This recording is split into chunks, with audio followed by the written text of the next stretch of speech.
박수 치면서 찬양할까요? 우리 새로운 마음으로, 기쁜 마음으로 하나님께 즐겁게 찬양했으면 좋겠어요. 주의 백성들아, 주의 백성들아, 찬양하라. 찬양하라. 두 손 높이 들고 손뼉치며 찬양하라. 찬양하라.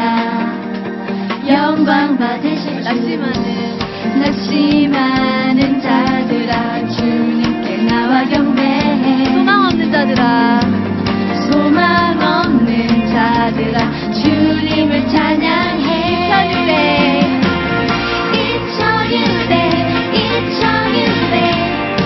주님께 나를 주셨네.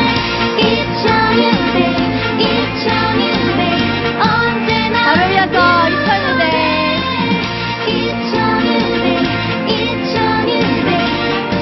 주님께 나를 주셨네. 언제나 new day. 예! 다시 처음부터 즐겁고 신나는 마음으로 찬양할게요. 주의 백성들아, 하나 둘 셋 넷. 주의 백성들아, 찬양하라. 찬양하라. 두 손 높이 들고 두 손 높이 들고 손뼉치면서 찬양하라. 영광 받으실 분, 영광 받으실 주. 낙심하는 자들아, 주님께 나와 경배해. 소망 없는 자들아, 소망 없는 주님을 찬양해. 주님을 찬양해.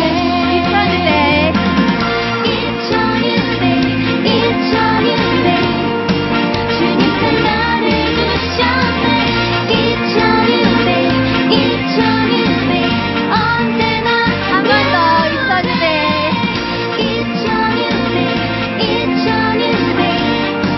주님께 나를 주셨네.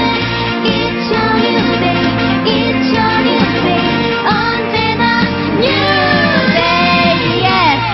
다 같이 박수 치면서 찬양할게요. 머리 위로 박수 볼까요? 빠르게 박수 주세요. 하나, 둘, 셋, 넷. 빠르게 박수.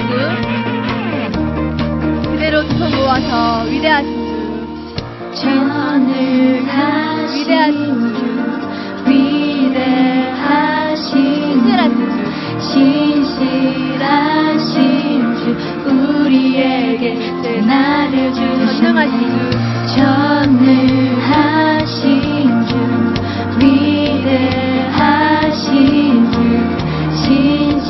신실하신 주, 우리에게 나를 주시네. 전능하신 주, 전능하신 주, 위대하신 주, 신실하신 주, 우리에게 걸으면서 전능하신 주, 전능하신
친구들은 매일매일 새로운 삶을 살고 있어요? 아니면 매일매일 새로운 삶이 아니에요?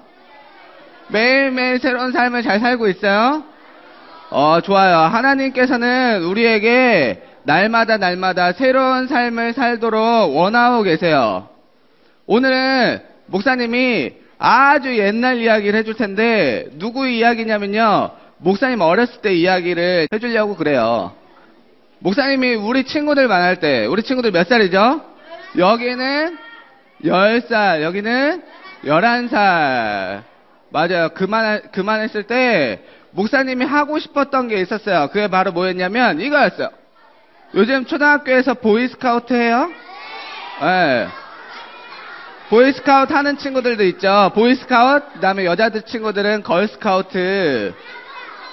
맞아. 이런 거 하는 친구들이 있을 텐데, 목사님이 아주 어렸을 때, 우리 친구들 만났을 때, 뭘 하고 싶었냐면, 이렇게 보이스카우트처럼 하고 싶었어요. 보이스카우트를 하고 싶었어요. 그런데, 보이스카우트를 하려고 그랬더니, 한 가지 문제가 있었어요. 그게 뭐였냐면, 보이스카우트들은 늘 언제 모여요? 주일에 모여서 토요일날 저녁부터 주일까지 캠프를 하는 거예요. 목사님은 저렇게 옷도 멋있게 입고 다니고, 그 다음에 뭐도 이렇게 달고 다니고, 모자도 쓰고 다니고, 그 다음에 토요일날 모여서 텐트 쳐놓고 캠프하는 그 친구들이 너무너무 부러웠어요. 근데 목사님의 아버지가 목사님이기 때문에 교회를 빠질 수가 없었어요. 교회를 결석하면 큰일 나는 거였어요. 그래서 결석하면 안 되기 때문에 보이스카웃을 너무너무 하고 싶었지만 하고 싶다는 말도 못했어요. 부모님께 저는 이거 하고 싶어요 라고 얘기하지도 못했던 어린 시절이 있었어요. 그러던 어느 날 목사님이 또 두 번째 한 게 있었는데, 그게 바로 뭐였냐면 이거였어요. 컴퓨터. 지금은 컴퓨터가 너무 흔해져서 지금은 아무나 컴퓨터를 할 수 있지만, 목사님이 아주 어렸을 때는 그렇게 컴퓨터가 아주 흔하지는 않았었어요. 컴퓨터가 그렇게 많이 보급이 되지 않았었어요. 그래서 집에 있는 집도 있었고 없는 집도 있었고, 지금은 컴퓨터가 없는 집도 없고 요즘은 다 뭐 스마트폰을 꺼내서 다 알아보기도 하고 그러잖아요. 그런데 목사님 어렸을 때는 컴퓨터가 흔하지 않았어요. 그래서 컴퓨터를 저렇게 학교에서 따로 모아서 가르칠 정도였어요. 지금도 컴퓨터를 배우긴 하지만 지금은 뭐 프로그램을 배우는 거잖아요.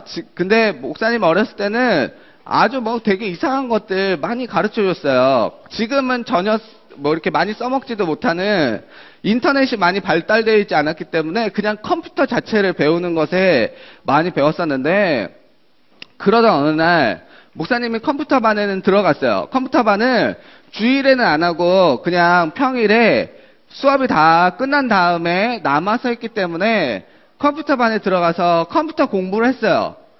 그런데 목사님이 어렸을 때 우리 친구들처럼 아주 똑똑했어요. 네. 공부도 잘했어요. 모범생처럼 늘 살았었기 때문에. 알았어요. 좋아요. 그래서 어느 날 컴퓨터를 가르쳐 주시는 선생님이 목사님에게 이렇게 얘기했어요. 너는 컴퓨터를 잘하니까, 그래도 곧잘 하니까 우리 학교에서 몇 명 컴퓨터 경진대회를 나가야 되는데, 대회에 나가보지 않겠니? 라고 목사님에게 이렇게 물어보시는 거예요. 목사님이 고민했어요. 그걸 나가도 될까 말까 고민을 했어요. 그런데 그 컴퓨터 시험이 언제 있었냐면, 맞아요. 주일에 있었어요. 주일에. 예. 주일에 있는 거예요. 그래서 목사님이 마음속에 고민이 됐어요. 이건 진짜 뭐 계속 보이스카우트처럼 매주 이렇게 주일을 빠지는 것도 아니고 그냥 한 번 빠지는 거니까, 그리고 뭐 오전에 그냥 잠깐 갔다가 오후에 예배 드리면 되지 않을까? 이런 생각을 가지고 목사님 엄마에게 물어봤어요. 엄마, 저보고 선생님께서 컴퓨터 대회에 나가라고 그러셨어요. 그래서 제가 나가도 될까요? 근데 그게 주일에 있어요. 그래서 주일 예배를 빠져야 돼요. 라고 얘기했어요. 그 얘기를 곰곰이 들으시던 목사님 어머니가 이렇게 말씀하셨어요. 뭐라고 얘기하셨냐면 단 한마디. 뭐예요? 아니에요. 나가라 이렇게 얘기했어요. 컴퓨터 시험에 나가봐라 이렇게 얘기하셨어요. 목사님은 그게 잘 이해되지 않았어요. 왜 주일에 빠져야 되는데 왜 목사님 아들인데 주일에 빠져도 될까? 이렇게 고민을 하면서 그래도 일단 엄마의 허락을 받은 거니까 엄마의 허락을 받고 교회를 빠지고 컴퓨터 시험에 나갔어요. 컴퓨터 시험 나가서 컴퓨터 시험을 잘 봤어요. 그래서 많은 친구들 앞에서 상을 받을 정도로 시험 잘 봤어요. 결과적으로는 잘 봤는데 목사님이 시험을 끝나고 버스를 타고 이렇게 돌아오는데 왠지 오늘이 이렇게 마음속에 한 구석에 마음속에 왠지 뭔가 하나 비어있는 듯한 느낌이 드는 거예요. 그게 바로 무슨 마음이었냐면 내가 지금 이 시간에 교회에서 예배 드리고 있어야 되는데 내가 교회에서 예배를 드리지 않으니까 왠지 하나님께 죄 지은 것 같고 하나님께 너무 죄송한 것 같고 내가 있지 말아야 될 자리에 있는 것 같은 그런 마음이 자꾸자꾸 드는 거예요. 그래서 그때 깨달았어요. 그때 목사님의 어머니의 마음을 그때 깨달았어요. 그때 그 어머니의 생각이 무엇이었냐면 교회에 한번 빠지는 것이 이 아들의 마음에 평생 동안 주일은 빠지면 안 되겠다라는 마음이 생길 거다라는 엄마의 믿음이 있으셨던 거예요. 그 믿음이 그대로 목사님에게 전해져서 주일 한번 빠지고 큰 대회에 나가서 시험을 봤을 뿐인데 그 이후로는 주일은 이제 빠지면 안 되는구나. 주일에 빠지면 하나님께서 싫어하시겠구나. 이런 마음이 점차 들기 시작했어요. 오늘 목사님이요. 교회에 이렇게 왔는데 교회에 뭐가 있었냐면요. 여기 크게 목사님이 이렇게 나왔는데 강아지를 찾아주세요 라고 이렇게 전단지를 하나 발견했어요. 이 전단지에 나온 강아지의 이름은 뭐게요? 브라운이에요. 브라운이. 우리 친구들 브라운이 잘 알죠? 이름이 브라운인데 태어난 지 2개월밖에 안 됐어요. 아주 조그만 강아지를 잃어버렸다고 강아지를 찾아달라고 이렇게 붙어있는 걸 봤어요. 아침에 여기 가족들 강아지들도 많이 있는데 그 중에 한 마리가 사라진 거예요. 우리 친구들 이렇게 잃어버린 강아지를 뭐라 그래요? 맞아요. 우리 친구 저 똑똑한 친구 있어. 유기견이라고 그러잖아요. 잃어버린 강아지를 요즘 신문이나 이런 데 보면 유기견이라고 그러는데 하여간 잃어버린 강아지를 발견했어요. 잃어버린 강아지를 보고 강아지가 너무 예쁘고 사랑스러운 거예요. 그래서 그 강아지를 주인이 너 어디 없나? 왜 저기서 저렇게 혼자 떨고 있지? 이렇게 주변을 살펴봤는데 주변에는 아무도 없는 거예요. 사람이 전혀 없어. 아무도 없는 거예요. 그래서 이상하다 생각하면서 그 강아지에게 가까이 갔어요. 주인을 찾아주려고. 그냥 데리고 가려고 그런 게 아니고 잡아먹으려고 이런 게 아니고요. 그 강아지를 잘 돌봐주고 싶어서 주인을 찾아주고 잘 돌봐주고 싶어서 그 강아지에게 한 발 한 발 다가갔어요. 그런데 그 강아지는요. 괜히 낯선 사람이 다가오니까 어떻게 해요? 강아지가 계속 뒤로 도망가는 거예요. 계속 막 짖으면서 뒤로 도망가요. 이상하다. 내가 그 강아지를 붙잡으면 그 강아지는 배부르게 먹이고 따뜻한 곳에 있고 주인도 찾아줄 텐데 왜 저렇게 도망갈까? 이렇게 생각했어요. 우리들도 마찬가지예요. 우리의 인생도 마찬가지인 게 뭐냐면 죄를 짓고 도망다니는 인생이면 하나님을 떠난 그런 사람의 인생은 바로 그 유기견과 같아요. 하나님의 품으로 다시 들어오면 따뜻하고 배부르고 그리고 좋은 주인의 밑에서 엄청 잘 자랄 수 있는데 그렇지 못하고 주인을 잃어버려서 부들부들 떨고 있고 누군가 가까이 다가가면 계속 점차 멀리 도망가는 그 개를 보면서 우리가 죄를 지으면 그 죄 가운데에서 계속 거하고 있으면 저런 강아지처럼 계속해서 세상 속에서 부들부들 떨고 있겠구나. 나를 누가 공격하지 않을까? 나를 누가 잡아먹지 않을까? 나를 누가 데려가지 않을까? 이렇게 부들부들 떨고 있지 않을까? 이런 생각이 들었던 거예요. 우리 친구들 중에 축구 좋아하는 친구 있죠? 축구. 축구 좋아하는, 남자친구들 좋아요. 손 내리세요. 축구는 저렇게 지금 보이는 것처럼 축구 경기장에서 축구 골대가 있고, 그 다음에 가운데 공이 있고, 심판이 있고, 그 다음에 뭐가 있어요? 운동장이 있어요. 운동장에 저 바깥에 보면 저렇게 하얀색으로 테두리가 되어져 있어요. 라인이 그려져 있어요. 그런데 축구를 한번 잘 떠올려 보세요. 축구 시합은 너무 재밌어.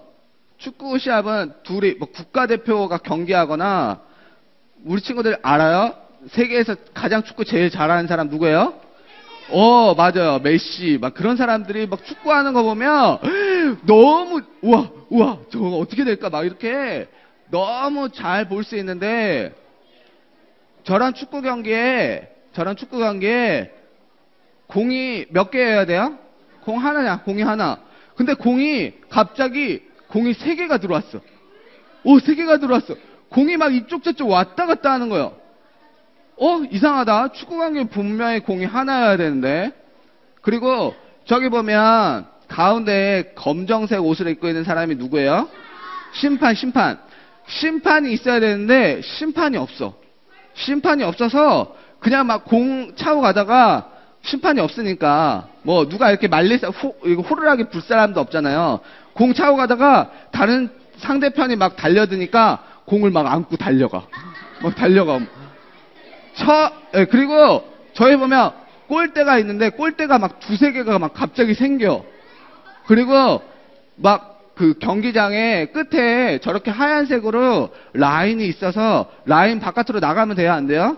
안 되는 거잖아요. 근데 막 라인 바깥으로 나갔다가 들어오고 막 그래요. 그런 축구 경기가 있다고 생각해봐요. 맨 처음에는 우와 재밌다 막 이렇게 돼버리니까 재밌다 이렇지만, 점차 하다 보면 이거 축구 같지도 않고 이게 뭐 하는 거지? 공 가지고 뭐 하는 거지? 공도 축구공이었는데 갑자기 공이 바뀌어갖고 야구공처럼 이렇게 조그마한 공이 되고, 막 발로 차면 발이 아프고 막 그런 축구 경기를 생각해보면 어때요? 축구가 점차 재밌는 게 아니라 재미가 점점 없어지는 거예요. 이렇게 하나님의 울타리 안에서 사는 것들이 처음에는 축구 경기처럼 이렇게 정해진 룰이 있고 정해진 라인이 있으면 그 안에서 하는 것이 재밌고 즐겁지만, 룰이 없어지고 라인이 없어지면 재미없는 것처럼, 하나님이 정해놓으신 룰과 하나님이 정해놓으신 라인이 있다고 치면 그 안에서 누릴 수 있는 즐거움과 자유가 얼마나 기쁜 것인지는 그것이 없어져 보면 알아. 죄를 지어보면 하나님께서 나를 얼마나 사랑하시는구나, 이런 것들을 더 많이 깨달을 수 있어요. 하나님 바깥으로 나가보면 하나님 품에서 사는 것이 얼마나 즐겁고 행복한 것인지 알 수 있는 거예요. 오늘 말씀이 바로 그래요. 우리는 더 이상 죄와 사망의 법에서 더 이상 지배를 받는 게 아니라 우리는 거기에서 해방되어져서 하나님께서 구해주시는, 하나님께서 새롭게 더해주시는 그런 은혜의 법 안에 거하면서 사는 게 바로 우리예요. 그래서 우리가 진짜로 미워해야 되는 게 있어요. 우리가 진짜로 미워해야 되는 게 있는데, 죄를 딱 졌어요. 죄를 지으면 드는 생각이 있어요. 죄를 지으면 드는 생각이 있는데, 첫 번째 무슨 생각이 있냐면요, 내가 죄를 짓다니 나는 하나님을 떠나서 아무 쓸모없는 사람이구나 생각할 때가 있어요. 두 번째, 죄를 지으면 드는 생각이, 나는 늘 죄를 짓고 살기 때문에 나는 죄를 또 지었으니까 나는 진짜 나쁜 사람이구나 라고 생각할 수가 있어요. 그 다음 세 번째, 죄를 짓고 또 짓다 보니까 죄에 대해서 무감각해질 수 있어요. 아, 이 정도는 지난번에도 했으니까 이건 죄가 아닐 거야 라고 생각할 수가 있어요. 그런데 우리가 진짜로 미워해야 될 것은 뭐였냐면 바로 이거예요. 바로 뭐냐면 내 안에 거하는 죄가 진짜 미운 거예요. 사람이 미운 게 아니야. 옆에 죄 짓고 있는 그 사람이 미운 게 아니라 그 마음 속에 있는 죄가 미운 거예요. 그리고 두 번째는 뭐예요? 내 안에 들어오려고 하는 사탄이 있어요. 사탄의 속임수. 그리고 사탄이 나의 마음 속을 이렇게 얘기하는 거 있잖아요. 넌 이렇게 해도 괜찮아. 아담과 하와가 에덴 동산에서 선악과를 바라보면서 사탄이 옆에서 얘기했던 것처럼 이 정도는 괜찮아. 이 정도 아무것도 아니야. 이 정도 죄는 지어도 돼. 라고 얘기하는 그러한 사탄의 말이 우리가 정말로 미워해야 될 것들이에요. 우리는 그래서 하나님께 존중하는 마음을 가져야 돼요. 하나님을 존중하는 마음을 가져야 돼요. 존중의 반대말이 뭐예요? 무례한 게 존중의 반대말인데 하나님을 존중하는 사람은요 이렇게 살아야 돼요. 첫 번째, 하나님을 인정해야 돼요. 하나님, 저는 죄를 질 수밖에 없는 사람입니다. 하지만 하나님께서 저를 용서해 주실 줄 믿습니다 라고 인정해야 돼요. 자신을 인정해야 돼. 그리고 내 안에 하나님이 계시다면 더 이상 죄를 짓지 않을 수 있습니다 라고 인정할 수 있는 친구들이 돼야 돼요. 그리고 미워해야 되는데 뭘 미워해야 돼요? 죄를 미워하고 그리고 내 안에 들어오려고 하는 사탄, 그것들을 미워해야 돼요. 그 다음, 죄를 지었을 때 즉시 회개해야 돼요. 죄를 지었을 때 하나님, 제가 이런 죄를 지었어요. 하나님, 저 이 죄를 즉시 회개하니까 저를 용서해 주세요라고 즉시 회개해야 돼요. 그리고 용서해 주시는 하나님께 대해서 감사드리는 우리 친구들이 되었으면 좋겠어요. 마지막으로 믿어야 돼요. 더 이상 하나님, 저는 죄를 짓지 않는 사람이 될 거예요 라는 것들을 믿어야 돼요. 나는 또 죄를 지을 수 있어요 라고 믿으면 안 되고, 나는 더 이상 죄를 짓지 않는 사람이 될 수 있어요 라는 것을 믿는 친구들이 되었으면 좋겠어요. 그리고 성령님께서 나를 도와주실 때 더 이상 죄를 안 지을 수 있습니다 라는 것들을 믿는 우리 친구들이 되었으면 좋겠어요. 우리 친구들, 성령님께서 나와 함께 하시면 더 이상 죄 가운데 거하지 않고 하나님 안에서 살 수 있는 거예요. 오늘 말씀처럼 죄와 사망의 법에서 너희를 해방하였다고 말씀하셨는데, 죄 가운데서 해방하여서 진정한 자유, 진정한 즐거움을 느끼는 우리 모든 초등일부 친구들 되었으면 좋겠습니다. 손을 모으고 기도할 거예요. 손을 한번 모아볼까요? 손을 예쁘게 모으고 눈을 감고 한번 기도할게요. 목사님이 기도할게요. 사랑하는 하나님, 감사합니다. 우리 사랑하는 초등일부 친구들, 오늘 말씀처럼 늘 새로운 삶을 살기 원합니다. 하나님, 우리가 죄를 질 수밖에 없는 사람의 존재이지만 하나님, 성령님께서 도와주시면 더 이상 죄를 짓지 않고 하나님께서 기뻐하시는 일들을 할 수 있는 그런 사람이 될 수 있음을 믿습니다. 하나님, 나를 도와주시고 나의 삶 가운데에 친히 함께하여 주세요. 그리하여 늘 날마다 새로운 삶을 사는 제가 될 수 있도록 하나님 함께해 주세요. 예수님의 이름으로 기도드렸습니다. 아멘.